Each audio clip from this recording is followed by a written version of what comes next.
Saya akan membuka beberapa bagian firman Tuhan ya. Khususnya kita akan melihat dari kitab Keluaran. Karena kalau kita berbicara mengenai kebebasan sehubungan dengan pekerjaan Tuhan, tentunya kita ingat bahwa Tuhan membebaskan umatnya. Ya, Tuhan membebaskan umat Tuhan dari penjajahan Mesir, dan Tuhan mengerjakannya pada zaman Musa. Nah, kita akan melihat dari kitab Keluaran pasal ke-12 dari ayat 30, kita akan baca sampai dengan ayat ke-42 terlebih dahulu. Jadi section pertama ini 30 sampai 42. Lalu bangunlah Firaun pada malam itu bersama semua pegawainya dan semua orang Mesir, dan kedengaranlah seruan yang hebat di Mesir, sebab tidak ada rumah yang tidak kematian. Lalu pada malam itu dipanggilnya lah Musa dan Harun. Katanya, bangunlah, pergilah dari tengah-tengah bangsaku, baik kamu maupun orang Israel. Pergilah, beribadahlah kepada Tuhan seperti katamu itu. Bawalah juga kambing dombamu dan lembu sapimu, seperti katamu itu. Tetapi pergilah, dan pohonkanlah juga berkat bagiku. Orang Mesir juga mendesak dengan keras kepada bangsa itu, menyuruh bangsa itu pergi dengan segera dari negeri itu. Sebab kata mereka, nanti kami mati semuanya. Lalu bangsa itu mengangkat adonannya sebelum diragi, dengan tempat adonan mereka terbungkus dalam kainnya di atas bahunya. Orang Israel melakukan juga seperti kata Musa. Mereka meminta dari orang Mesir barang-barang emas dan perak serta kain-kain. Dan Tuhan membuat orang Mesir bermurah hati terhadap bangsa itu, sehingga memenuhi permintaan mereka. Demikianlah mereka merampasi orang Mesir itu. Kemudian berangkatlah orang Israel dari Ramses ke Sukot, kira-kira 600.000 orang laki-laki berjalan kaki, tidak termasuk anak-anak. Juga banyak orang dari berbagai bangsa turut dengan mereka. Lagi sangat banyak ternak, kambing domba, dan lembu sapi. Adonan yang dibawa mereka dari Mesir dibakarlah menjadi roti bundar yang tidak beragi, sebab adonan itu tidak diragi, karena mereka diusir dari Mesir dan tidak dapat berlambat-lambat, dan mereka tidak pula menyediakan bekal baginya. Lamanya orang Israel diam di Mesir adalah 430 tahun. Sesudah lewat 430 tahun, tepat pada hari itu juga keluarlah segala pasukan Tuhan dari tanah Mesir. Malam itulah malam berjaga-jaga bagi Tuhan untuk membawa mereka keluar dari tanah Mesir. Dan itulah juga malam berjaga-jaga bagi semua orang Israel turun-temurun untuk kemuliaan Tuhan. Kita baca sampai situ dulu ya. Jadi kita melihat di dalam perenungan filosofis mengenai kebebasan, ada 3 macam cara orang memahami kebebasan. Cara yang pertama orang memahami kebebasan itu mungkin bisa dikesankan dari pembacaan atau cerita yang kita baca mengenai umat Israel ketika mereka dibebaskan dari Mesir, yaitu orang dibebaskan dari belenggu. Nah, ini saya katakan sebagai dibebaskan dari, ya, jadi pengertian kebebasan sebagai dibebaskan dari. Dan dibebaskan dari ini sesuatu yang tentu paling sering kita dengar ya, istilah kebebasan itu dibebaskan dari. Misalnya kalau kita pikirkan orang dibebaskan dari penjara. Jadi tadinya dia di penjara, lalu dia tidak di penjara lagi. Itu adalah suatu pengertian kebebasan yang paling sering kita dengar. Ya, orang mengasumsikan bahwa sebelumnya tidak ada kebebasan. Nah, orang Israel juga begitu. Orang Israel di Mesir, mereka tidak ada kebebasan. Lalu kemudian mereka dibebaskan oleh Tuhan. Jadi kebebasan itu adalah dibebaskan dari suatu belenggu tertentu. Belenggunya apa? Kalau dalam urusan orang Israel di Mesir, belenggunya itu adalah mereka tidak bisa beribadah. Ya, jadi mereka tadinya itu berada dalam satu situasi di mana mereka harus bekerja, dan bekerja. 24 jam sehari hampir-hampir. Jadi mereka hanya beristirahat untuk bisa bekerja lebih lanjut. Dan mereka tidak diberikan hari untuk beristirahat. Musa mengatakan kepada Firaun agar umat Israel diberikan waktu tidak lama, ya, beberapa hari saja untuk pergi mempersembahkan korban, beribadah kepada Allahnya di padang gurun. Nanti mereka akan kembali dijanjikan. Tapi Firaun tidak memberikan hal itu. Ya, jadi mereka itu hanya minta ada waktu luang, ada waktu istirahat, ada sabat. Jadi mereka tidak bekerja saja, tapi mereka juga boleh beribadah. Dan itu tidak diberikan oleh Firaun. Ya, jadi kemerdekaan itulah yang kemudian diberikan oleh Tuhan. Tuhan memberikan hari kepada mereka supaya mereka ada hari yang khusus tidak bekerja lagi. Ya, jadi hari Sabat yang diberikan untuk orang Israel rayakan. Itu menjadi satu perayaan yang menjadi tanda bahwa mereka sudah dibebaskan oleh Tuhan. Ya, tapi pengertian seperti ini adalah pengertian yang saya kira kita tidak boleh berhenti hanya pada pengertian bebas berarti dibebaskan dari. Ya, kenapa? Karena kalau kita pikirkan dengan lebih mendalam, dengan segera ini menjadi sesuatu yang paradoksal, ya, menjadi sesuatu yang ironis, menjadi sesuatu yang bertentangan dengan dirinya sendiri. Kenapa? Karena kalau kita bertanya-tanya ya, kita bebas itu hanya dibebaskan dari, maka bukankah sebetulnya kita memerlukan belenggu itu dari mulanya untuk kita bisa mengalami kebebasan?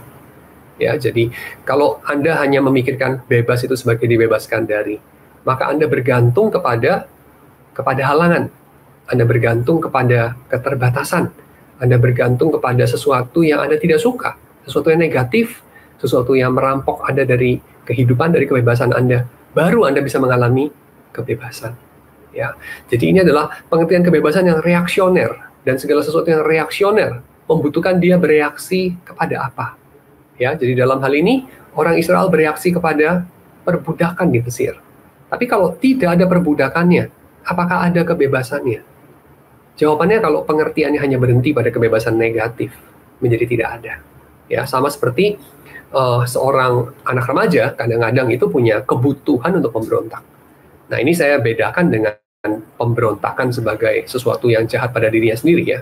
Tapi kebutuhan untuk memberontak di sini saya pahami sebagai kebutuhan untuk mencari identitas, kebutuhan untuk mencari ini saya bukan kamu, ini saya bukan dia, ini saya bukan bagian dari kita bahkan, ya, tapi ini saya.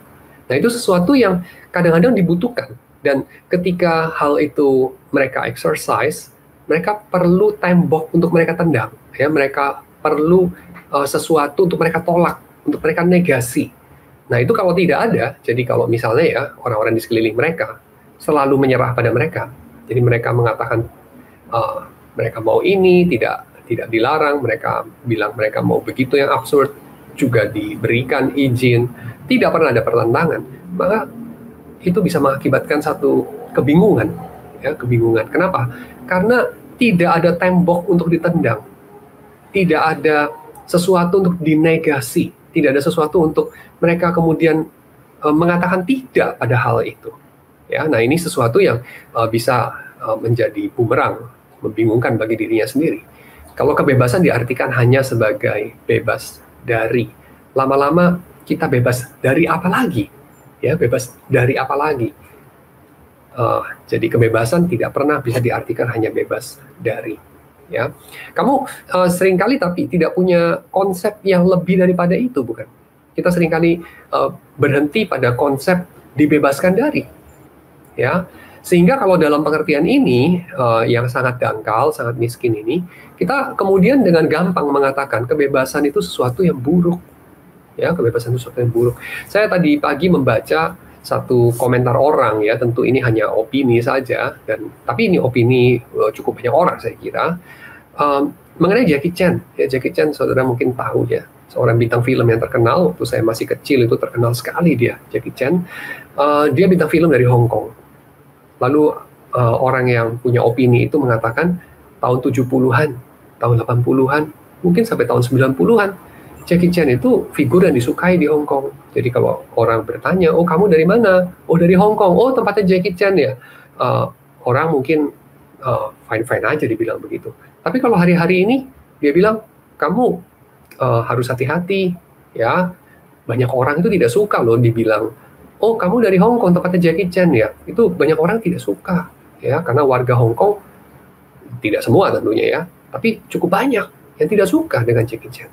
Lalu ketika dijelaskan ya kenapa tidak suka sama Jackie Chan ya, lalu dijelaskan di sana karena dia itu sangat membela mainland China. Ya, dia sangat bela mainland China. Membelanya bagaimana? Membelanya karena dia pernah nge-tweet, ya, dia pernah kasih komentar di media sosial. Dia mengatakan orang-orang itu memang perlu dibatasi. mereka itu tidak boleh terlalu bebas. Orang-orang Chinese itu perlu, ya, dia mengatakan begitu ya, orang-orang Chinese itu perlu dikendalikan. Dia bilang tidak boleh dikasih kebebasan terlalu banyak. Nah, ini saya kira juga mindset yang mewakili banyak mindset kita, ya. Saya kira mindset banyak orang di luar Hong Kong, ya, orang-orang di negara Indonesia juga saya dengar cukup sering. Saya cukup sering mendengar bukan pepatah, ya, ungkapan seperti itu, ya, bahwa kebebasan itu kalau terlalu banyak bisa overdosis, ya, bisa bebas. Lalu kita dalam bahasa Jawa itu punya istilah yang sering dikaitkan dengan bebas, bablas. Bebas kebanyakan jadi bablas. Lalu kalau bablas itu menjadi sesuatu yang negatif maksudnya, ya. Jadi lalu itu dikaitkan dengan keliaran, ya. Bebas sih bagus, tapi kalau terlalu banyak jadi liar, ya, semacam itu. Liar itu tidak terkendali. Nah, tapi ini seringkali saya juga amati tidak dipahami atau tidak dijelaskan secara cukup, ya. Orang tidak cukup kritis untuk bertanya, misalnya bebas menjadi kalau terlalu banyak menjadi liar, menjadi tidak terkendali. Orang tidak bertanya siapa yang mengendalikan, siapa yang mengendalikan, atau lebih lanjut, siapa mengendalikan siapa. Nah, ini seringkali tidak ditanya, ya, karena seringkali cepat-cepat langsung dipadamkan atau cepat-cepat dijawab dengan, ya, tentu saja dikendalikan oleh kebenaran, keberadaban, ya, atau peradaban, atau kemanusiaan yang mulia, atau oleh Tuhan sendiri kadang-kadang langsung, ya, seolah-olah Tuhan itu bisa kayak jreng muncul di samping kamu lalu kasih kamu pengendalian semacam gitu. Tapi saya kira itu sesuatu yang perlu kita pikirkan lebih lanjut sebetulnya, ya, perlu kita pikirkan lebih lanjut. Kenapa? Karena kalau kita katakan kebebasan terlalu banyak, lalu kemudian harus dikendalikan, sedangkan kita tidak jelas yang kita maksud dengan dikendalikan itu siapa yang mengendalikan, maka seringkali itu adalah hanya perwujudan dari perwujudan dari keberpihakan kita kepada pihak yang lebih kuat, ya, pihak yang lebih kuat, pihak yang menguasai secara tidak kritis. Dan kita ketika mengatakan bebas sih bebas, tapi tidak boleh terlalu liar, seringkali contoh kita kebebasan yang liar itu adalah apa? Sesuatu contoh yang sangat minoritas, ya, jarang terjadi hal itu. Sesuatu contoh misalnya bebas banget, lalu kemudian kita kasih contoh orang yang melakukan seks bebas misalnya. Dan melakukan seks bebasnya itu dalam definisi ini, bebasnya itu betul-betul bebas, seperti misalnya tiap hari itu dia bergonta-ganti pasangan itu sampai beberapa kali misalnya. Nah, itu sesuatu yang saya kira sangat sedikit orang yang menghidupi hal semacam itu, ya, yang saya ekstrim itu. Dan contoh yang lain misalnya, kebebasan yang ekstrim, lalu kita kasih contoh itu orang yang tidak mentaati hukum, lalu melakukan hal-hal yang destruktif. Kita sering pakai label dalam tanda kutip anarki, ya, padahal yang kita maksud mungkin chaos, ya, keadaan lawlessness, ya. Lalu kemudian kita katakan itu loh bebas, yang benar-benar bebas jadi seperti itu, liar. Padahal kita tidak kita tidak menjumpai istilah liar ini dalam pengertian yang destruktif itu terjadi pada binatang liar, ya kan? Kalau kita lihat misalnya makhluk-makhluk yang liar seperti hewan-hewan yang di padang belantara, atau bahkan orang-orang yang kita bilang orang-orang liar, ya, itu mereka tidak melakukan destruksi seringkali, ya, mereka tidak menghidupi kehidupan yang mengerikan seperti itu. Itu barangkali dalam khayalan daripada Thomas Hobbes, ya, mengenai natural stage of human being, ya. Thomas Hobbes dalam Leviathan membahas bahwa manusia dulunya itu ada dalam natural state, dan dalam natural state masyarakat itu tidak punya hukum, tidak punya pemerintah yang kuat di pusat, dan itu manusia itu berada dalam kondisi perang, semua lawan semua, ya, all against all. Nah, ini skenario daripada Thomas Hobbes, dan kita memakai skenario itu waktu kita kemudian mengatakan manusia itu butuh dikendalikan, tanpa kita bertanya siapa mengendalikan siapa, ya. Lalu dalam hal ini kita kemudian menunjuk kepada batasan atau kelemahan atau sisi buruk, ya, sisi gelap daripada kebebasan negatif. Dan saya kira itu cukup beralasan, ya, cukup beralasan. Kenapa? Karena walaupun tadi saya sudah katakan sesuatu yang ekstrim sekali seperti orang itu hidup seperti binatang, atau orang itu saling membunuh, ya, atau orang itu saling mencuri, atau orang itu liar dalam arti dia itu hidupnya itu sama sekali tidak ada reasonnya, tidak ada logikanya. Nah, itu hal yang saya kira jarang terjadi memang, tetapi kita akan tahu ya bahwa ketika hal-hal itu terjadi, ketika orang hidup tidak ada hukum, tidak ada arah, itu juga sesuatu yang buruk. Ya, itu dalam hal itu saya akui, memang betul kebebasan negatif bisa buruk. Tapi pertama kita perlu memahami dulu bahwa ini sering kali dipakai, ya, retorika bebas itu bagus asal jangan bablas, itu sering dipakai dalam retorika, itu sering dipakai sebagai satu propaganda. Untuk apa? Untuk memperkuat kendali. Demi kepentingan siapa? Nah, itu seringkali tidak ditanya. Demi kepentingan siapa? Dan seringkali yang terjadi adalah demi kepentingan mereka yang diuntungkan oleh peraturan. Mereka diuntungkan oleh tambahan kendali itu atas masyarakat. Mereka diuntungkan atas berkurangnya kebebasan negatif dalam masyarakat. Nah, itu. Dan kasus kasus yang bisa mengilustrasikan hal ini, ya, itu tentu kita hanya bisa pahami kalau kita mengerti kebebasan dari sisi yang satunya, yaitu kebebasan positif, ya, kebebasan dalam sense positif, yaitu bebas untuk, ya, bebas untuk, freedom to. Nah, ini freedom from itu kita cukup gampang pahami, ya. Kamu memiliki kebebasan kalau kamu tidak dikekang, tapi freedom to itu kita bisa pahami dengan kamu mengetahui untuk apa kebebasanmu itu. Nah, ini bisa berbagai cara kita memahaminya, ya. Cara yang pertama kita bisa pahami orang itu dibebaskan, lalu kemudian alam kebebasan itu dipahami sebagai satu ruang kosong, dan di ruang kosong itu mau diisi sama apa? Nah, itu namanya freedom to. Ya, ini berbagai hal lah kita bisa masukkan, ya. Misalnya kata-kata dari presiden pertama kita, Soekarno, ya, sekarang tugas kamu atau tugas kita sama-sama untuk mengisi kemerdekaan, ya, mengisi. Jadi seolah-olah kemerdekaan itu dibayangkan sebagai apa? Ruang kosong yang bisa diisi, kertas kosong yang bisa ditulisi, ya, semacam itu. Jadi kebebasan dipahami sebagai sesuatu yang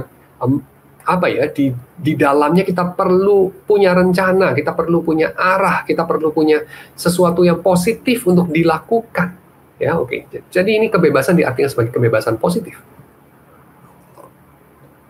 yaitu freedom to do what, ya. Kalau freedom from itu biasanya from-nya itu kita nggak milih. Orang Israel kan tidak milih dia dibebaskan dari Mesir. Ya, misalnya dia nggak milih, saya maunya dibebaskan dari Mesir aja, saya nggak mau dibebaskan dari Rusia, atau dari cengkraman whatever, yang lain, Persia misalnya. Enggak loh. Ya, mereka itu sudah berada dalam keadaan itu, mereka tercemplung dalam keadaan itu, dijajahnya sama Mesir, ya, later on dijajahnya sama Romawi, ya, dan seterusnya. Dan mereka ingin membebaskan diri dari situ. Oke, ini kebebasan negatif. Nah, kalau kebebasan positif itu bagaimana kita pahami? Nah, kebebasan positif itu kita pahami ya begini. Orang itu ketika sudah dibebaskan secara negatif, apa betul dia mengalami kebebasan? Apakah dengan tiadanya halangan, tiadanya kekangan, orang itu sungguh-sungguh bebas? Jawabannya iya, jika apa yang dia inginkan untuk dia kerjakan dalam ruang kosong kebebasan negatif itu memang adalah dia yang menginginkan. Nah, ini kayaknya susah dipahami, ya, kayaknya agak filosofis. Saya jelaskan lagi, ya. Saya kasih contoh. Ini saya kasih contoh dari sesuatu yang diungkapkan sama Arthur Schopenhauer. Ya, Schopenhauer pernah mengatakan, kamu itu bisa berpikir bahwa kamu bebas karena kamu tidak dihalangi untuk melakukan sesuatu. Tetapi, ketika kamu melakukan sesuatu yang sekarang sudah tidak dihalangi itu, kamu boleh bertanya, kenapa kamu menginginkan itu? Dengan kata lain, ya, menurut Schopenhauer, orang itu tidak bebas hanya jika dia itu dapat melakukan apa saja yang dia inginkan, selama dia itu tidak bebas untuk memilih keinginannya. Jadi orang itu, ya, sekali lagi ya, seringkali merasa dia itu bebas karena dia boleh melakukan apa saja yang dia ingin. Tapi apakah dia bebas memilih keinginannya? Itu problemnya. Kamu bisa nggak untuk, misalnya ya, tidak menginginkan yang sekarang kamu inginkan? Nah, ini tentu saja kita akan jawab, orang itu tidak bebas jika dia kecanduan misalnya. Ya, orang yang kecanduan itu nggak bebas. Ini contoh yang paling kontras, yang paling gampang. Kenapa orang kecanduan dapat dikatakan tidak bebas? Karena dia tidak dapat untuk tidak menginginkan hal itu.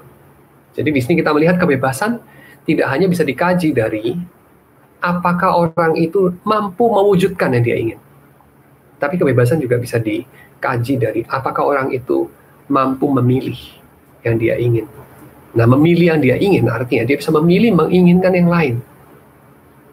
Dan masalahnya adalah, bukankah kita seringkali tidak memilih yang kita ingin? Kita just menginginkan.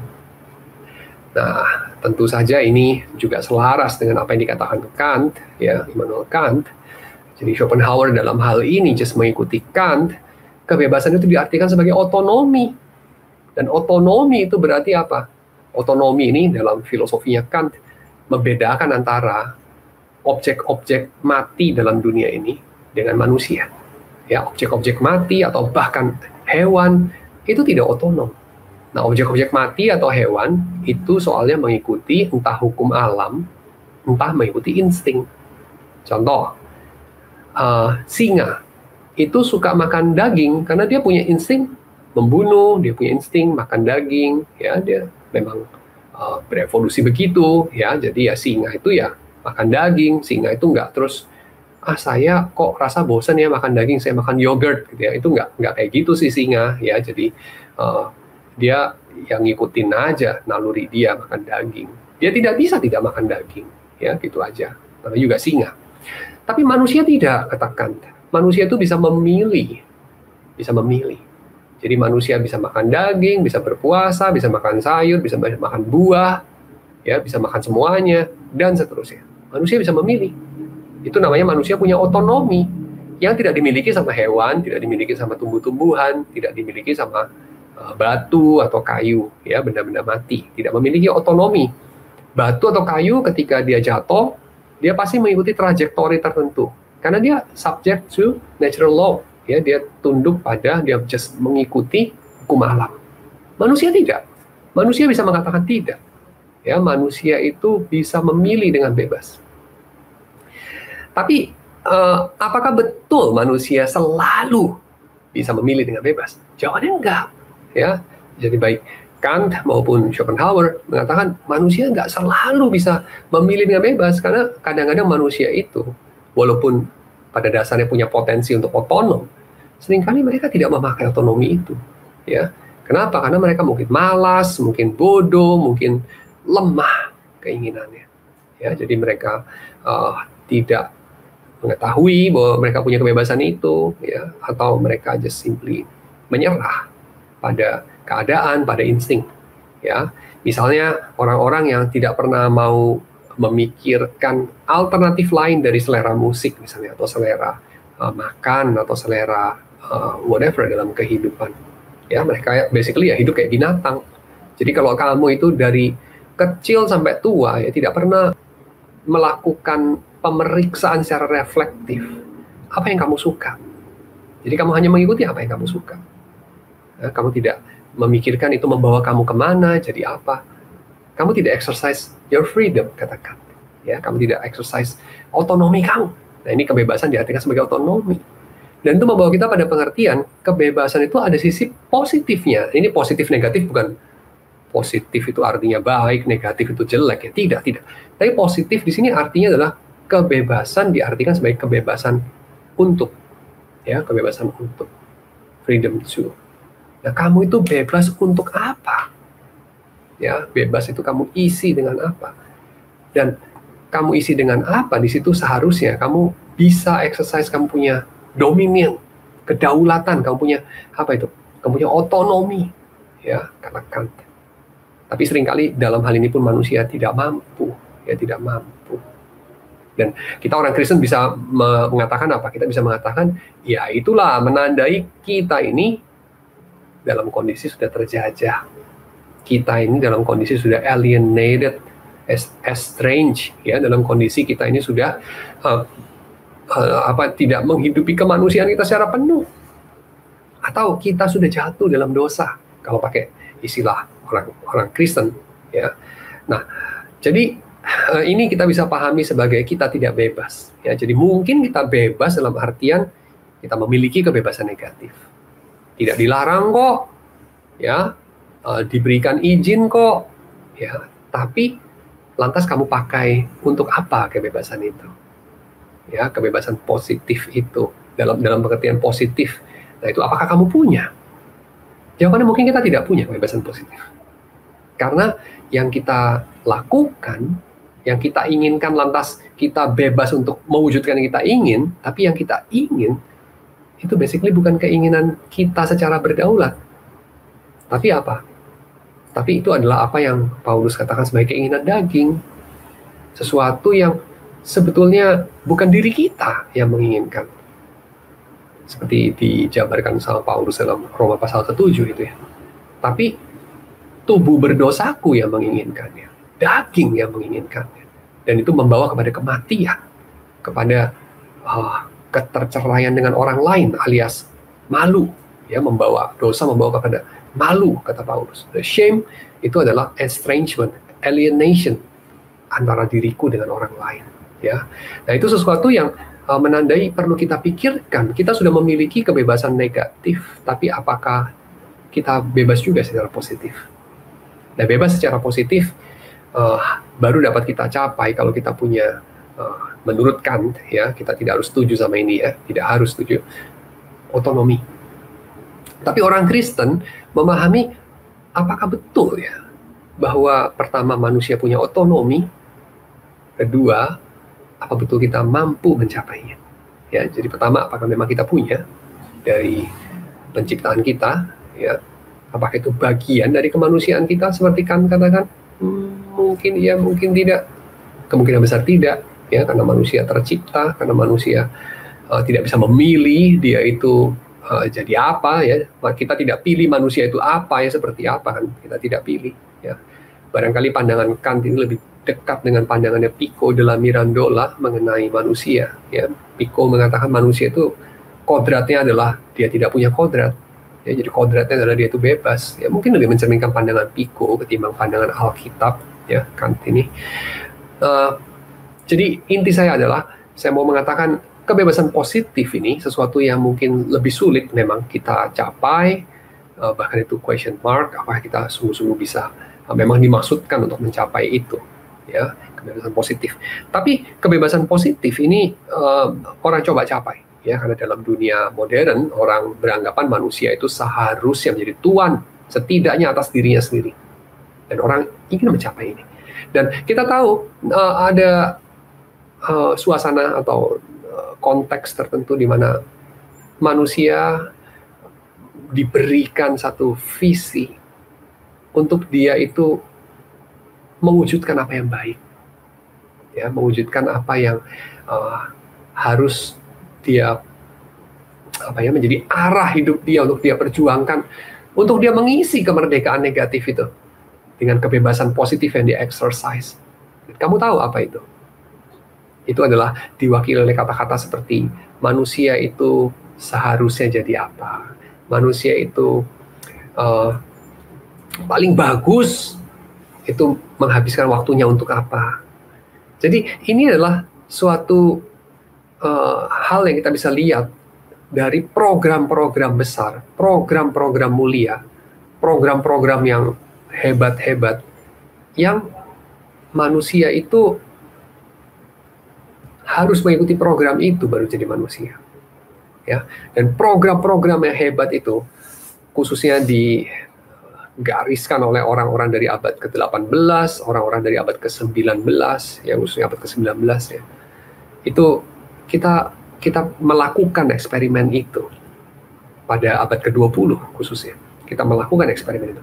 Ada program-program hebat yang ditawarkan kepada orang banyak, untuk orang banyak itu mewujudkannya, bahkan mati baginya. Program-program hebat itu namanya fasisme, ya, program-program hebat itu namanya komunisme, sosialisme, dan segala ideologi isme-isme yang lain.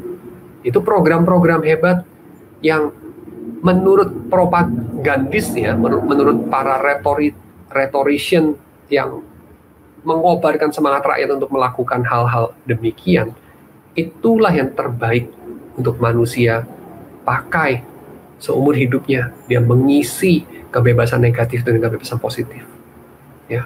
Dan program-program hebat itu ya tentu kita tahu ya, dikumandangkan oleh orang-orang seperti Stalin, Mao Zedong, orang-orang seperti Hitler. Mereka mengumandangkan itu program-program besar, manusia harus begini, manusia harus begitu. Dan kita tahu ujungnya kemana, bukan? Ujungnya adalah perampasan kebebasan negatif. Ya. Jadi kebebasan negatif di tempat di mana orang mengumandangkan manusia harusnya bagaimana, menjadi sangat berkurang. Kita bisa lihat itu dalam masyarakat yang sangat didominasi sama ideologi. Ya, jadi ada ideologi, ide-ide tentu ingin diwujudkan dalam realitas. Jadi masyarakat yang idealis itu bukan kayak yang bagus-bagus, ingin dicapai gitu. Bukan. Tapi idealis itu begini loh. Realitas ingin didekatkan kepada ide. Realitas ingin didekatkan kepada eidos, ideal, ya, satu gambaran tertentu. Atau pakai bahasa Alkitabnya, suatu berhala tertentu. Ya, jadi dari satu idol tentu yang kelihatan, yang clear and distinct. Seperti ini loh. Arahnya itu jelas. Jadi kalau kamu itu hidup kepingin cari arah yang jelas, tapi masalahnya kamu tidak mau bergumul sendiri dan kamu menyerahkan pada orang lain. Jadi orang lain yang menentukan bagi kamu apa yang hebat itu untuk dikerjakan dengan seumur hidup kamu. Hati-hati, karena kamu adalah orang yang mengorbankan kebebasan negatif itu di atas altar kebebasan positif. Dan ini sesuatu yang sudah pernah dicoba orang selama 100-200 tahun ini. Dan apa hasilnya? Hasilnya adalah neraka. Neraka. Kita pernah mencoba itu. Dan dimanapun Anda berjumpa dengan masyarakat yang punya visi mengenai kebebasan dan waktu dan sumber daya, tiap individu seharusnya ngapain, sangat clear. Anda akan melihat manusia dikorbankan. You name it. Nazi Jerman, Uni Soviet zaman komunisme dulu, dan negara-negara fundamentalis agama. Negara fundamentalis agama, mereka tahu persis tiap warga harus ngapain, harus jadi manusia bagaimana. Mereka tahu persis. Ada garis hitam di atas putih. Ada tujuan hidup yang jelas, ada program yang jelas. Apa hasilnya? Hasilnya warga itu mau keluar dari negara itu. Dan tidak ada yang tertarik untuk join ke sana. Ada sih, bukan nggak ada ya. Segelintir orang. Lalu segelintir orang itu biasanya dihinggapi Messiah syndrome, ya, sindrom Mesias. Martir syndrome barangkali. Mereka itu rindu untuk mati dan membunuh, ya, mati dan membunuh. Berjuang untuk mewujudkan idealisme itu. Itu problemnya. Jadi kebebasan positif ini ya sebagus kebebasan negatif. Ya. Tetapi kebebasan positif yang menelan kebebasan negatif itu menjadi sesuatu yang pada akhirnya mengorbankan anak-anak manusia di atas altar idealisme. Ya, di atas idealisme, relasi-relasi keluarga biasanya itu dikorbankan. Coba kamu lihat Korea Utara deh. Korea Utara itu mereka keluarga-keluarga itu tidak boleh ada ikatan terlalu kuat. Anak itu nggak boleh terlalu mencintai orang tua. Karena yang harus paling dicintai, you guess who? Ketua partai. Ya, ketua partai, pemimpin negara itu harus dicintai lebih di atas anggota keluarga. Ya, dan kita tahulah dalam gerakan fundamentalisme agama juga demikian. Cuman yang di atas namakan tentu saja adalah Tuhan, ya, atau kemuliaan daripada lembaga agama. Tapi intinya sama, manusia dikorbankan dan idealisme ditinggikan. Nah, istilah idealisme, apa kata dasarnya? Eidos, ya, eidos itu dalam filosofinya Platon, ya, eidos, satu gambaran yang bisa nyata sekali, yang lebih utama daripada keragaman yang ada dalam kenyataan material, keragaman individual. Dan eidos itu sesuatu yang individual ini harus menyesuaikan diri dengan yang satu itu. Nah, itu problemnya. Ya, jadi idealisme apakah kemudian bisa juga kita temukan di dalam kekristenan? Idealisme Kristen, jawabannya ada. Ya, gereja ideal, komunitas Kristen ideal, ya, you name it, suami ideal barangkali, istri ideal barangkali, anak-anak ideal barangkali. Anda ingin mewujudkannya? Bagus di atas kertas, bagus. Apa hasilnya? Pengorbanan anak-anak manusia di atas altar, idol, dan itu bukan hal baru. Umat Israel sudah melihat itu sejak zaman mereka berjumpa dengan orang-orang yang menyembah Chemosh, kan? Orang-orang yang menyembah Molok. Ya, manusia dikorbankan demi ideologi. Bukan hanya di Rusia, bukan hanya di Korea Utara, bukan hanya di Kamboja, bukan hanya di tempat-tempat lain, tapi dalam masa tertentu juga di antara kita, juga di gereja. Ya, so kita harus waspada dengan itu. Sebab seperti Alexander Solzhenitsyn katakan, garis yang membelah antara baik dan jahat itu tidak membelah di antara suku dengan suku. Suku ini baik, suku itu jahat. Bukan. Bukan antara agama sama agama. Agama ini semua baik, agama itu semua jahat. Bukan. Bukan antara bangsa, bangsa saya baik semua, bangsa musuh bangsa saya semua jahat. Bukan. Bukan antara warna kulit, bukan antara jenis kelamin, bukan antara ideologi, tapi membelah sampai ke dalam hati kita sendiri. Jadi tiap individu ada bagian jahatnya, ada bagian baiknya. Tiap individu, ya, sampai kepada hatimu sendiri. So, itu sesuatu yang kita mesti pikirkan. Maka ketika kita bicara mengenai idolatry, kita tidak bicara gereja itu idolatrous, ya, negara itu idolatrous, warna kulit itu idolatrous, agama itu bahkan. Tapi kamu sendiri, setiap kita bisa mengikuti iblis. Padahal kita menyangka kita melayani Tuhan. Dan bukankah itu yang Yesus peringatkan kepada kita? Ada orang yang akan menganiaya kamu, ya, dan mereka menyangka mereka melayani Tuhan. Coba pikirkan itu.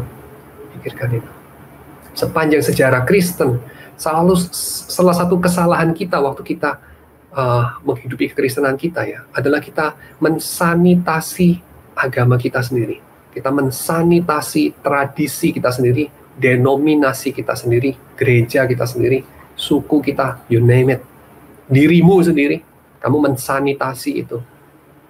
Kamu menghapus yang jelek-jeleknya, membesar-besarkan yang bagus-bagusnya. Guess what? Kenapa itu kamu lakukan? Karena kamu menyembah berhala. Ya, dan berhala itu kata dasarnya, ya, idol, itu dari kata eidos.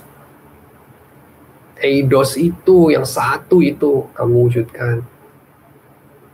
Ya, dan itu predikamen daripada menekankan kebebasan positif dengan mengorbankan kebebasan negatif. Ini semua banyak dibahas sama orang-orang seperti Isaiah Berlin. Isaiah Berlin dalam Views on Freedom, ya, Two Views on Freedom, dia membahas mengenai hal itu, dan tentu itu dalam suasana perang dingin, ya, suasana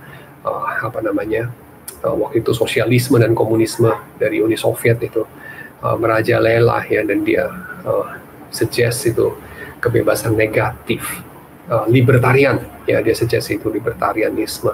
Tentu kita tahu bahwa menekankan kebebasan negatif saja, kita tahu ujungnya kemana. Ujungnya juga sama, yang dikorbankan ya manusia juga. Cuman kali ini bukan individu dikorbankan oleh kelompok, bukan dikorbankan di atas altar idealisme, tapi individu mengorbankan dirinya sendiri. Demi apa? Exactly demi itu. Demi entah. Ya, demi entah. Dia simply menghabis-habiskan hidupnya dalam kesia-siaan.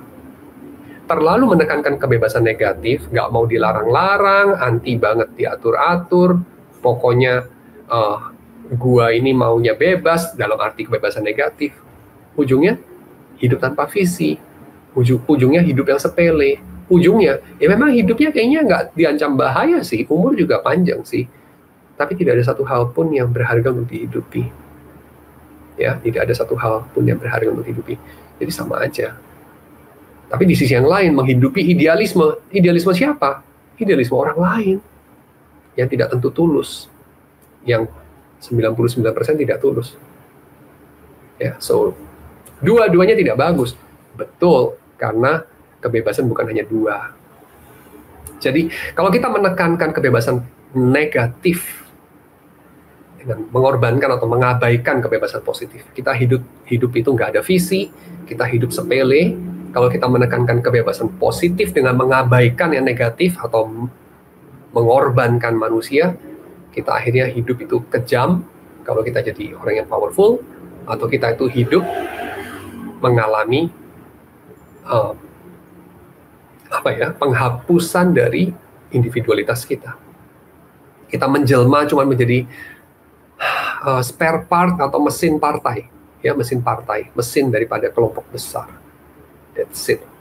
Untuk satu idealisme yang dalam 200 tahun ke depan juga akan ditinggalkan, ya, yang ternyata nggak penting-penting banget juga sebetulnya. Jadi itu, ya, dua sisi. Dan untuk ini saya mengajak kita untuk membaca satu bagian dari kata-kata Yesus sendiri waktu Yesus berjumpa dengan orang-orang yang sangat menekankan, tahu persis untuk apa saya hidup dan saya mati, yaitu orang-orang Yahudi pada zaman Yesus, ya, orang-orang Farisi yang dia jumpai dalam catatan Markus pasal 2 ayat 23 sampai dengan 28, ya. Orang-orang Farisi yang tahu persis untuk apa hidup itu, ya, tapi dengan mengorbankan kebebasan negatif. Saya bacakan bagi kita semua. Pada satu kali pada hari Sabat, Yesus berjalan di ladang gandum, dan sementara berjalan murid-muridnya memetik bulir gandum. Maka kata orang-orang Farisi kepadanya, "Lihat, mengapa mereka berbuat sesuatu yang tidak diperbolehkan pada hari Sabat?" Sih, ada ide yang clear. Manusia harus begini, nggak boleh begitu, dan seterusnya. Jawabnya kepada mereka, "Belum pernahkah kamu baca apa yang dilakukan Daud ketika ia dan mereka yang mengikutinya kekurangan dan kelaparan?" Ya, jadi ada manusia yang kekurangan dan kelaparan. Bagaimana ia masuk ke dalam rumah Allah waktu Abiatar menjabat sebagai imam besar, lalu makan roti sajian itu, yang, perhatikan di sini, Yesus tahu persis bahwa itu sesuatu yang dilarang, yang tidak boleh dimakan kecuali oleh imam-imam, dan memberinya juga kepada pengikut-pengikutnya yang jelas bukan imam. Lalu kata Yesus kepada mereka, hari Sabat diadakan untuk manusia, dan bukan manusia untuk hari Sabat. Jadi, anak manusia adalah juga Tuhan atas hari Sabat. Oke, jadi di sini ada penekanan mengenai apa? Mengenai hari Sabat, satu institusi yang diberikan di dalam 10 hukum Allah, itu tinggi sekali ya di dalam kehidupan orang Yahudi. 10 hukum Allah, sakral banget, ya. Tapi perintah mengenai hari Sabat itu ternyata bisa direlatifkan pada zaman Daud. Demi apa? Demi manusia. Lalu Yesus mengatakan, apakah hari Sabat untuk manusia atau manusia untuk hari Sabat? Wah, ini sesuatu yang berani sekali.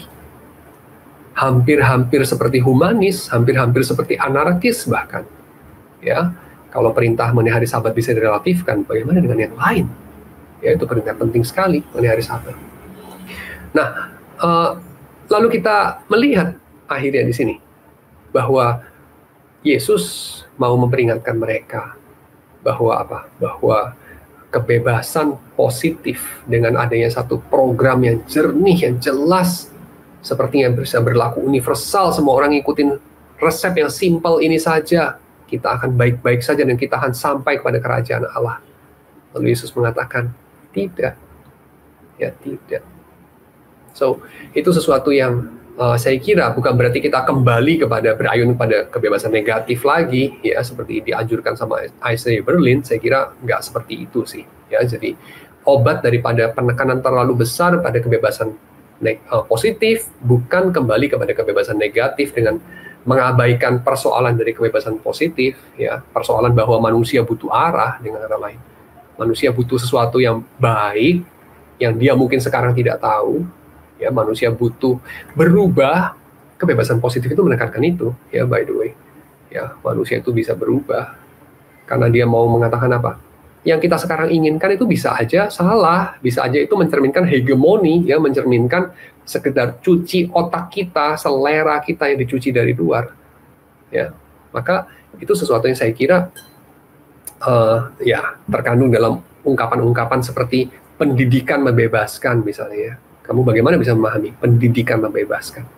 Loh, pendidikan itu kan anak sekolah itu malah diajari untuk disiplin, ya, dia harus menyangkal diri bangun pagi-pagi, ya, dia mempelajari rumus matematika yang sulit-sulit, dia jadi gak bisa kerjain apa yang dia mau. Kok jadi kebebasan bagaimana? Pendidikan membebaskan tuh bagaimana kita pahami? Jawabannya adalah Anda bisa lihat kalau orang itu tidak mendapat pendidikan. Kalau orang tidak dididik sampai satu level, dia itu hanya menjadi bulan-bulanan dari propaganda, bukan? Ya, propaganda iklan, propaganda nggak tahu lah apa itu, ya, makanan tertentu, merek tertentu, hype tertentu, dia just ngikutin aja. Dia tidak menjadi kendali, dia tidak bisa exercise dominion, tidak bisa exercise dia punya sovereignty, ya. Gak bisa exercise dia punya otonomi, in a way. So, itu sesuatu yang menandai, ya, isu kebebasan positif itu penting sekali. Kita tidak bisa just kembali kepada kebebasan negatif. Pokoknya orang itu jangan diganggu lah. Orang itu dibiarkan saja.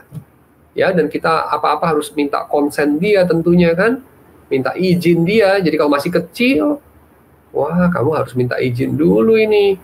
Jangan panggil dia misalnya, apa ya. Jangan panggil dia itu atau kasih dia mainan cowok, ya, karena nggak tentu nanti dia mau jadi cowok, kan, mungkin dia mau jadi cewek, atau cewek jangan buru-buru kasih Barbie, nanti dia mungkin mau jadi cowok, jadi mesti seimbang misalnya gitu, ya. Ada orang-orang tertentu seperti itu, terlalu ekstrim, ya, seolah-olah manusia itu adalah makhluk yang betul-betul harus hanya otonom saja, ya.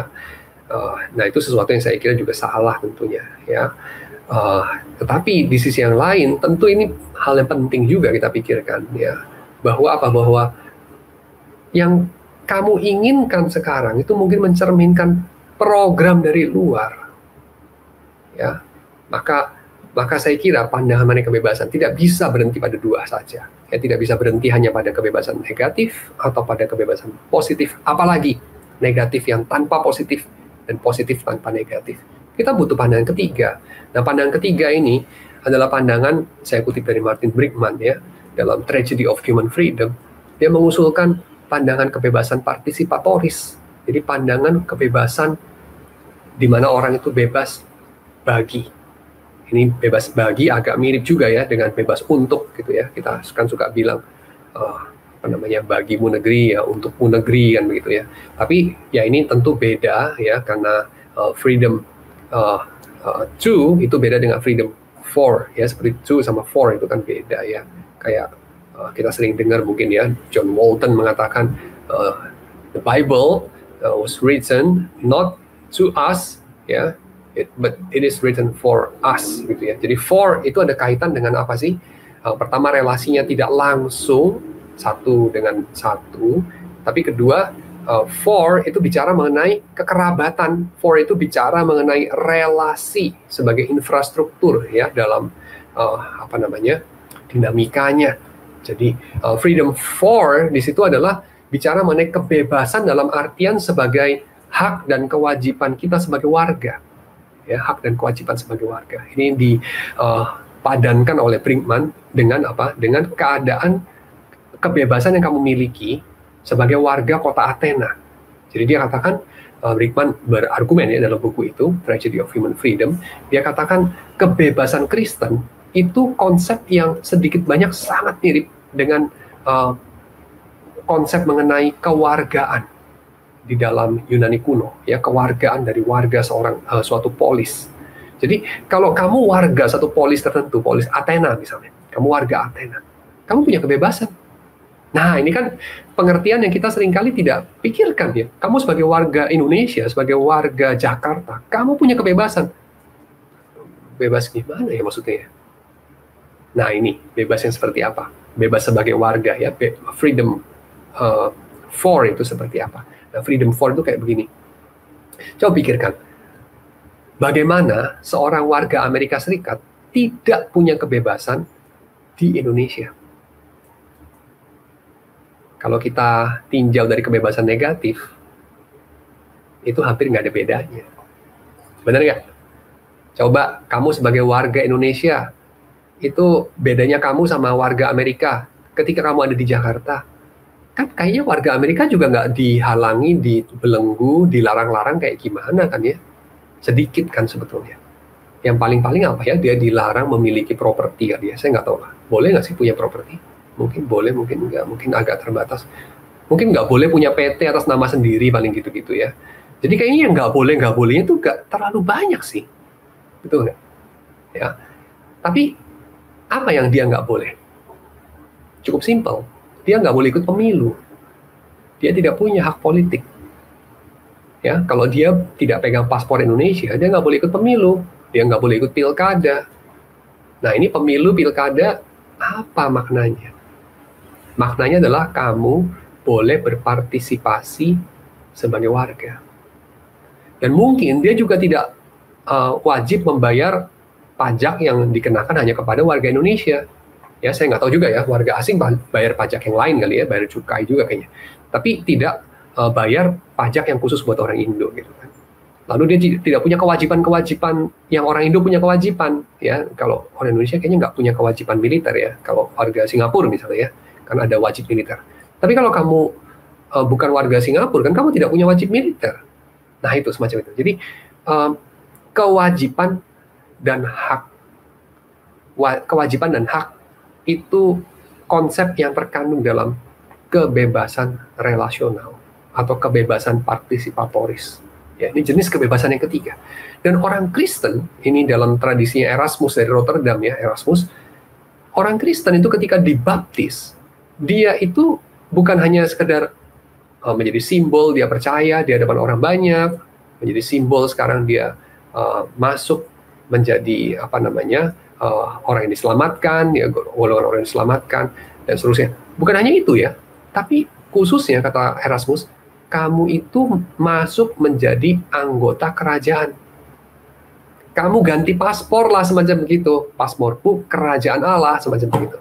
Ya, jadi kamu diberikan hak dan kewajiban. Makanya kata Erasmus, katekisasi itu penting banget. Karena katekisasi itu ngajarin kamu hak kamu apa sebagai warga negara, kewajiban kamu apa. Belajar Alkitab itu penting banget kata Erasmus. Makanya dia terus terjemahin Alkitab dan segala macam. Mengajar Alkitab kepada orang awam. Karena sebagai warga kerajaan Allah, kamu bagaimana kalau tidak tahu konstitusinya, tidak mengerti hukumnya, tidak mengerti hak kamu, kewajiban kamu. Ya, so ini jenis kebebasan ketiga, mengerti hak dan kewajiban. Nah, ini kita seringkali salah kaprah karena kita seringkali juga mengatakan apa? Kebebasan itu hak. Itu betul loh, ya. Jadi freedom itu bisa diartikan sebagai rights. That's true. Tapi kewajiban itu juga adalah kemerdekaan kita. Ya. orang dari luar Republik Indonesia tidak punya kewajiban tentu yang merupakan kewajiban orang Republik Indonesia di negara Republik Indonesia. Dan itu adalah bisa dipahami sebagai orang itu tidak punya kebebasan tertentu. Kebebasan untuk ditagih tanggung jawabnya. Ya, kebebasan untuk juga memiliki keleluasaan yang dilindungi oleh hukum. Nah, itu dua hal itu, dua sisi mata koin yang sama. Ya, so pengertian kebebasan sebagai warga di sini itu bisa diwakili oleh satu kata, sebenarnya satu konsep, yaitu apa? Kasih. Ya, kasih itu adalah satu istilah yang bisa mengkaitkan antara kewajiban dan hak. Karena kasih, kalau kita hanya kaitkan dengan kewajiban dan kewajiban, itu bukan kasih, itu perbudakan. Tapi juga sebaliknya, kasih kalau hanya dikaitkan dengan hak, itu bukan kasih. Itu adalah entitlement. Tapi kasih di situ ada kaitan dengan hak dan kewajiban. Dan hak dan kewajiban ini ada kaitan dengan apa? Dengan kewargaan. Ya, citizenship. Citizenship in God's kingdom. That's freedom. Ya, dan kamu diberikan kebebasan itu oleh Kristus. Karena Kristus sudah membeli kamu menjadi warga dari kerajaan surga. Dan Kristus membeli kamu ini menjadi penghiburan kamu, bukan? Maka interesting ya, kalau kita ingat-ingat lagi dan terus Heidelberg Catechism itu memahami penghiburan kita itu bukan dalam rupa kepemilikan. Gitu ya. Kamu terhibur karena kamu punya sesuatu, entahlah sesuatu itu apa, milik kamu gitu, bukan. Kamu terhibur karena kamu itu dilindungi, misalnya tidak terancam bahaya itu, bukan. Tapi kamu dihibur dalam misteri kamu, ya. Misteri di sini compound antara keadaan berdosa dan hukumannya, ya. Jadi misteri, kesengsaraan kamu. Kamu dihiburkan karena apa? Karena status kamu yang adalah apa? Milik, kamu dimiliki. Ya, kamu bukan milik dirimu. Bagaimana itu bisa menghibur? Karena itu membebaskan kamu. Membebaskan kamu bagi Allah, membebaskan kamu bagi orang lain. Membebaskan kamu dalam artian mendamaikan kamu. Ya, mendamaikan kamu dengan masa lalu kamu, kata Brickman. Mendamaikan kamu dengan pengharapan akan masa depan yang tidak menentu. Mendamaikan kamu dengan dirimu sendiri yang bersalah, mendamaikan kamu dengan Tuhan, di mana kamu memberontak sama Tuhan. Memperdamaikan. Itulah kebebasan. Kebebasan yang sejati itu meliputi 3 aspek dengan kata lain. Yaitu aspek kamu dimampukan untuk melakukan yang perlu kamu lakukan, yang baik untuk lakukan. Kamu tangannya tidak dibelenggu untuk melakukan itu. Kebebasan negatif ada perannya di situ. Ada porsi tapi yang gak boleh dilupakan atau dikorbankan, yaitu kebebasan positif. Yaitu kamu mesti memikirkan yang baik untuk kamu kerjakan, tidak bisa sekedar yang kamu inginkan. Karena kamu bisa menginginkan yang sepele, yang buruk, yang membunuh kamu, yang buruk bagi orang lain, dan seterusnya. Ya, jadi gak bisa sekedar yang kamu inginkan. Tapi juga yang kedua, yaitu yang baik pada dirinya sendiri. Tapi masalahnya siapa di antara kita yang tahu apa yang baik? Khususnya baik bagi orang lain gitu. Saya kira ada sih, ya memang kita diberikan juga satu tanggung jawab untuk memilih bagi orang lain ketika orang lain itu masih kecil. Misalnya waktu kita punya anak kecil, kita wajib loh sebagai orang tua memilihkan yang baik untuk anak kita. Memilih tontonan yang baik, musik yang baik, baju, kebiasaan. Ya, kita kan kalau membiarkan mereka yang terus memilih, ya kita jadi orang tua kan tidak bertanggung jawab. Ya, saya mau makan pakai permen aja, ya saya makan permen satu hari 3 piring makan permen. Ya, kita sebagai orang tua wajib untuk melarang, kita wajib untuk mengarahkan. Itu hal yang tidak bagus. Jangan, ya. tidak masuk akal, itu tidak boleh, kan begitu. Jadi ya ada tempatnya kita exercise kebebasan positif, dalam artian kita menunjukkan kebebasan itu untuk apa seharusnya, ya, tanpa mengorbankan kebebasan negatif, karena pada dasarnya ketika orang itu sudah bertumbuh makin besar, orang itu punya tanggung jawab juga di hadapan Tuhan untuk memilih bagi dirinya. Jadi kita tidak boleh merampas itu dengan memilihkan bagi dia untuk selamanya. Tapi ini seringkali dilakukan orang, ya, atau dilakukan sekelompok ideolog, ya, dalam upaya patronisasi, infantilisasi. Ini dilakukan dalam berbagai level deh, level agama, ya, di kelompok komunitas agama tertentu, atau dalam level negara, ya, infantilisasi dalam politik ini terjadi di negara sosialis terutama, ya. Jadi kayak pemerintah itu tahu tontonan kayak apa yang bagus untuk kamu tonton gitu kan. Korea Utara itu kan gitu ya. Jadi TV cuman 4 channel ya kayaknya ya. Kayak Indonesia zaman dulu TV 1 channel gitu kan. Lalu isinya apa? Yang baik untuk rakyat. Nah, yang baik itu apa? Ya, yang milih pejabat, yang milih sesuai dengan kepentingan politik partai yang berkuasa gitu. Nah, infantilisasi dari masyarakat ini juga nggak bagus, ya. Karena tidak seorang pun tahu apa yang baik untuk semua orang. Dan tidak seorang pun tahu apa yang baik untuk tiap individu apalagi. Ya nggak ada lah. Ya, individu itu sendiri saja mungkin nggak tahu kan. Jadi ya, menganjurkan boleh. Tapi itu tetap dalam suasana dialog, saya kira. Ya, khususnya kalau orang itu sudah besar. Kalau anaknya masih kecil ya, tentu ada. Ya, anak masih 3 bulan umurnya. Ya, dia juga nggak bisa milih kali ya. Dan seterusnya. Jadi ya, tergantung umur lah. Ya. Tapi yang pasti kita bisa kayak terus-menerus melakukan infantilisasi, jadi terus-menerus bikin orang itu bergantung kepada kita. Umur sudah 30, mau baca buku apa, mau nonton film apa, nanya sama papa, umur lu udah 30 ya, tanggung jawab sendirilah. Gitu. Apa-apa tanya buku apa yang bagus, dan segala macam. Ya. Seperti itu. So, kebebasan negatif, positif ini harus ada dua-dua ya. Tapi ini semua nggak lengkap yang dua ini, tanpa yang ketiga. Yaitu apa? Kebebasan dalam artian partisipasi. Kita ini diundang dalam kemerdekaan kita untuk berpartisipasi dalam kerajaan Allah. Dan itu yang kita baca di dalam bagian kelanjutan dari Keluaran 12 yang kita baca tadi ya. Jadi Keluaran 12 itu dalam ayat 43 sampai 50. Kemudian ada satu undangan yang menarik ya setelah mereka dibebaskan, kebebasan negatif. Kemudian ada perayaan mengenai kebebasan partisipatoris. Saya bacakan, berfirmanlah Tuhan kepada Musa dan Harun, inilah ketetapan mengenai Paskah. Tidak seorang pun dari bangsa asing boleh memakannya. Jadi Paskah di situ bukan hanya merayakan mereka merdeka dari Mesir, ya, tapi rupanya merayakan sesuatu yang lebih signifikan dari itu. Tidak seorang pun dari bangsa asing boleh memakannya. Jadi sudah mulai ada satu border, satu pembatas ya, yang ditarik antara warga kerajaan Allah, umat Tuhan, dengan yang bukan umat Tuhan.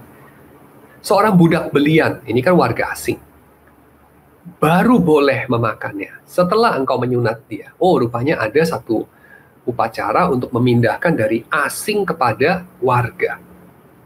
Orang pendatang dan orang upahan, ini juga warga asing, tidak boleh memakannya.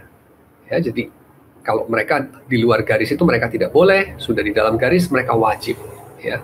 Paskah itu harus dimakan dalam satu rumah juga. Tidak boleh kau bawa sedikit pun dari daging itu keluar rumah. Satu tulang pun tidak boleh kamu patahkan. Segenap jemaah Israel harus merayakannya. Jadi kalau kamu bukan jemaah Israel tidak boleh merayakan. Kalau kamu jemaah Israel tidak boleh tidak merayakan. Jadi harus merayakan. Ya.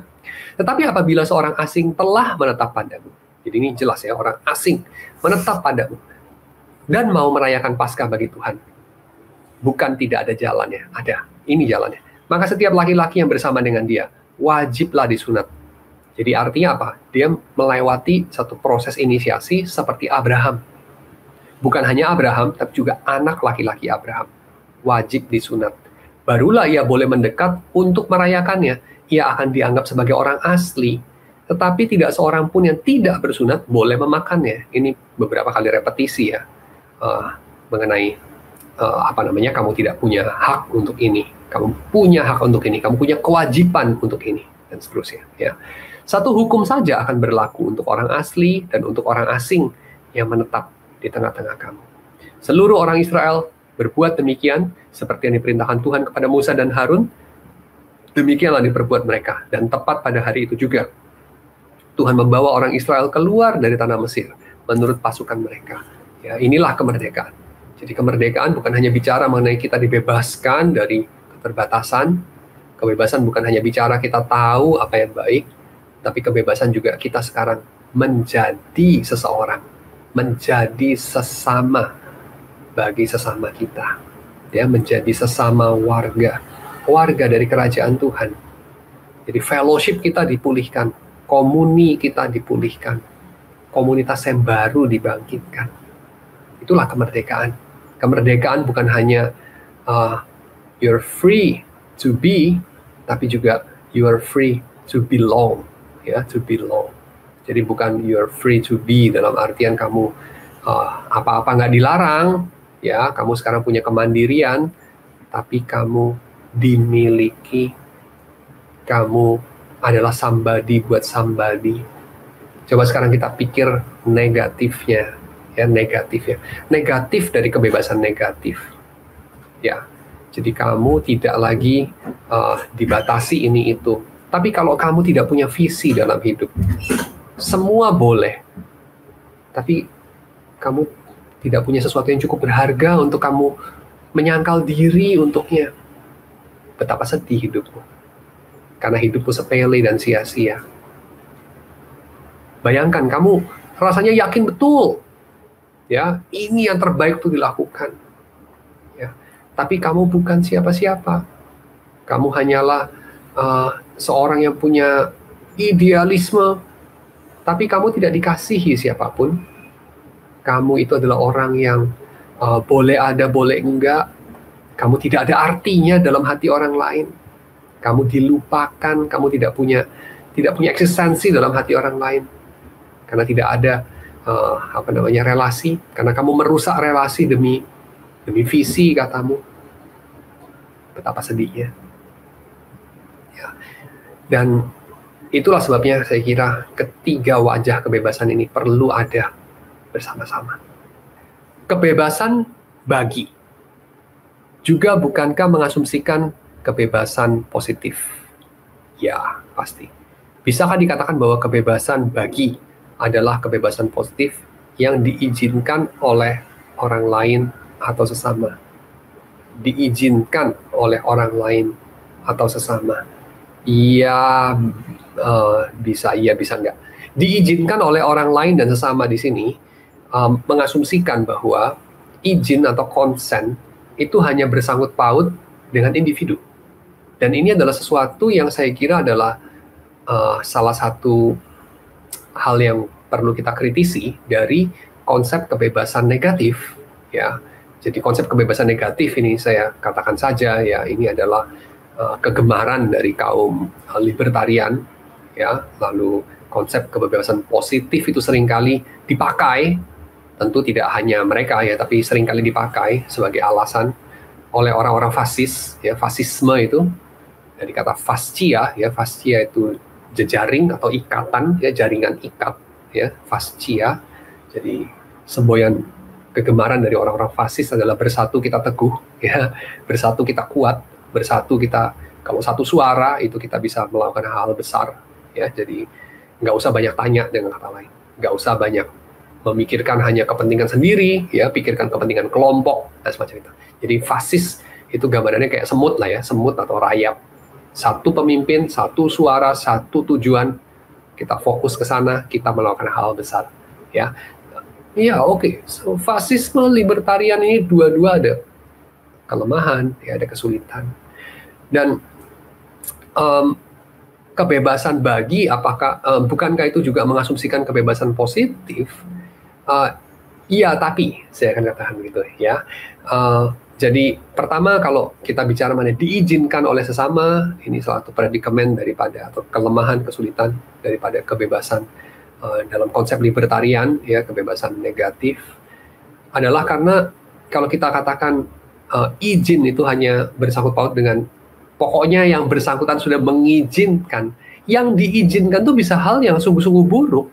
Kamu tahu ya, misalnya dalam negara tertentu ya, khususnya kalau di Amerika ini mungkin negara bagian California gitu ya, itu kebebasan negatif atau konsep libertarian itu sangat kuat sekali.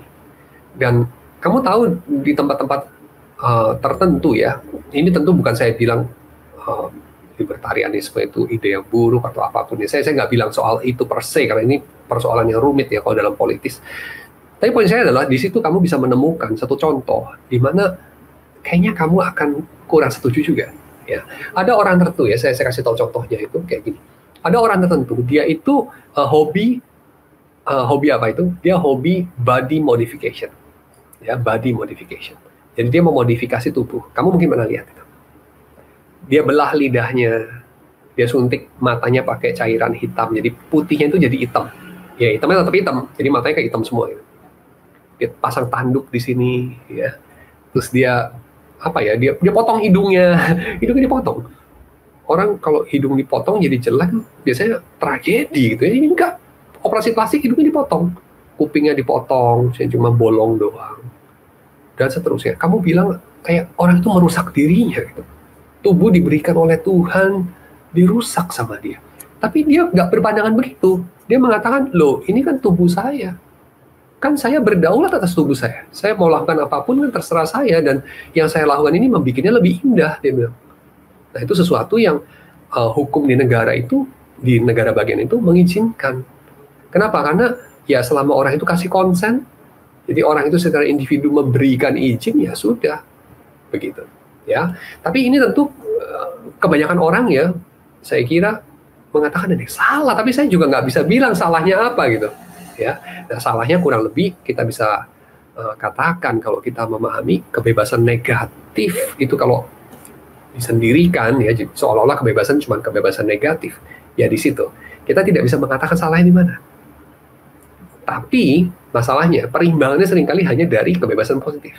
Ya, nah kebebasan positif itu adalah mau ngomongin, ya kalau kebebasan dipakai seperti itu jadi nggak bagus. Seolah-olah kita tahu apa itu yang bagus, apa itu yang tidak bagus. Ya, tapi kita mesti mengimbangi lagi, seolah-olah kita tahu yang bagus dan nggak bagus ini nggak bisa sekedar di atas kertas. Karena kita juga nggak bisa articulate.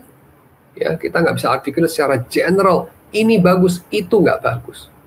Ya, selalu ada kecualinya.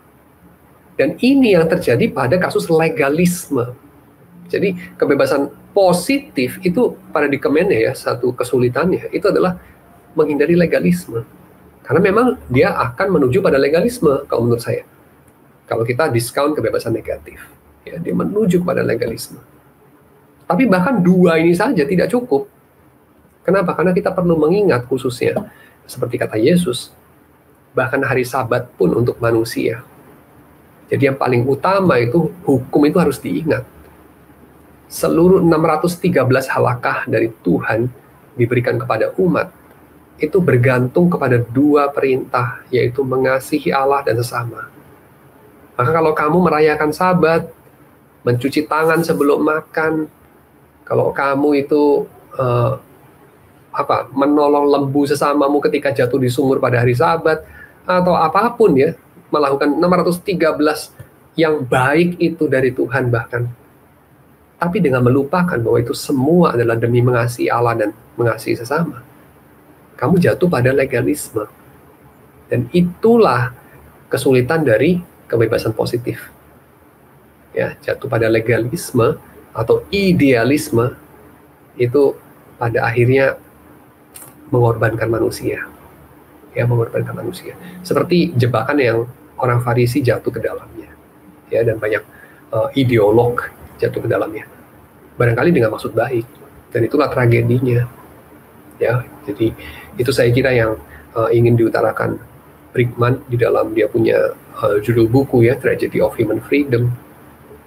Sama-sama punya niat baik ya, mengingatkan akan kebebasan negatif libertarian, tapi ada tragedinya, hidup sepele, ya, hidup yang sia-sia, hidup yang nggak layak dihidupi.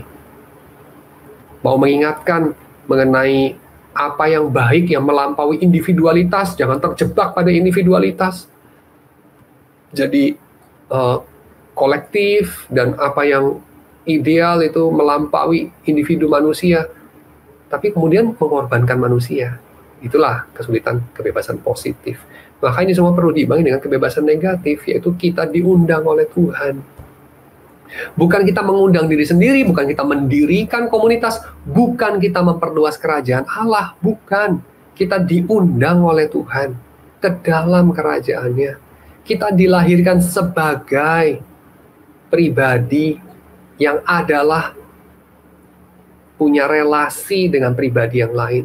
You are already somebody for somebody else.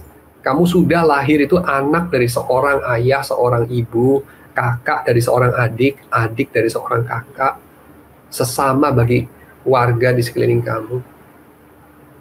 Sudah menjadi somebody ketika kamu lahir, dengan segala kewajiban dan haknya. Ya, dan itulah yang kemudian saya kira membedakan kebebasan partisipatoris ini dengan kebebasan negatif maupun positif. Oke? Dan itu tidak perlu urusan diizinkan ya. Diizinkan apa? Apakah kamu diizinkan oleh ayahmu menjadi anaknya? Enggak kan? Apa kamu mengizinkan ayahmu menjadi ayah bagi kamu? Enggak kan? Oke, jelas ya? Mudah-mudahan jelas. Kami bersyukur untuk segala penyertaan-Mu ya Tuhan, bagi PA kami pada malam hari ini. Kiranya Engkau memberkati segala pengupasan, kiranya Engkau memberkati segala perenungan kami, teologis maupun filosofis, agar ini semua boleh berguna, membawa kami lebih menghayati apa yang Engkau sudah kerjakan di dalam Kristus. Engkau yang sudah memberi diri-Mu untuk menjadikan kami milik-Mu, memberi diri-Mu untuk membeli kami, membebaskan kami dari kepemilikan iblis, membebaskan kami untuk boleh saling memiliki di dalam tubuh Kristus, di dalam gereja, membebaskan kami untuk punya kewajiban dan punya hak tertentu kepada sesama umat manusia. Kami menyerahkan apa yang Engkau sudah nyatakan, Engkau sudah berikan sebagai milik kami, yaitu perjanjian dengan Engkau, yaitu perdamaian dengan Engkau, yaitu segala relasi di dalam komunitas dengan Engkau. Kiranya ini semua boleh membuat kami lebih bersyukur, kiranya ini semua membuat kami boleh lebih menyenangkan hati Tuhan yang sudah membeli kami, kiranya ini semua boleh lebih mengisi dunia ini dengan kemuliaan Tuhan, sampai kehadiran-Mu boleh memenuhi segala sesuatu. Terima kasih ya Tuhan, di dalam nama Yesus kami berdoa. Amin.